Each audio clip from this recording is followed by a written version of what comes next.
Hi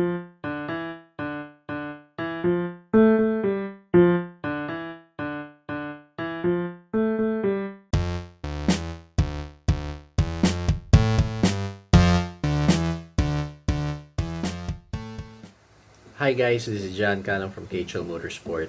We're doing an update on our project Hyundai Coupe all-wheel drive.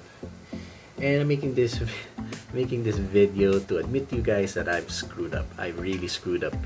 Not really big time, but I could have planned things better when it comes to the front brakes of our project car. Because I had the impression that the Evo 4 GSR and the Evo 4 RS had the same brakes. I thought the GSR brakes would clear 15-inch wheels. I knew that the Evo 4 was originally fitted with 16s, but how do I know that they had different brakes? There's so much particular information that I'm not aware of because I don't know, I've just been researching about Lancer evolutions quite recently. And so this was unhappy discovery that the Evo 4 GSR brakes are bigger than the Evo 4 RS brakes. The GSR brakes are 294 mm in diameter while the Evo 4 RS brakes are 276 mm. That's why I was wondering, why wouldn't the 15-inch wheels that we have acquired for it, it wouldn't clear the calipers? I'm like, wow, this is weird. I'm thinking there was a defect on the Elantra wheels. Maybe the barrels were too, thought it was casted wrong. But no, I think it was actually pretty generous if you think about it. Because what we had to do to make the 15s clear is to grind the calipers.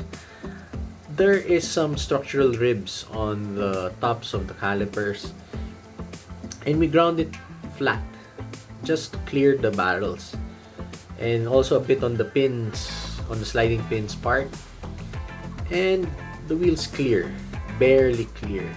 It's not the preferred way. I wouldn't say the safest option because you kind of need the weight to offset the thermal loads that the brakes would experience.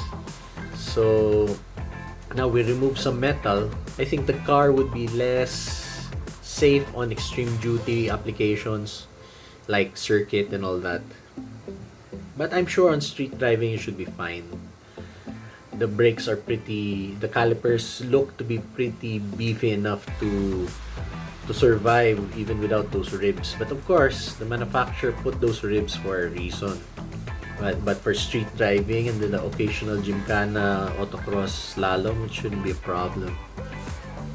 Anyway, we're going now to the rear brakes. So we have more or less completed the rear brake assembly, the handbrake cables of the Subaru Legacy that we've had as a parts car. So that's in. It works pretty okay with the Coupe chassis.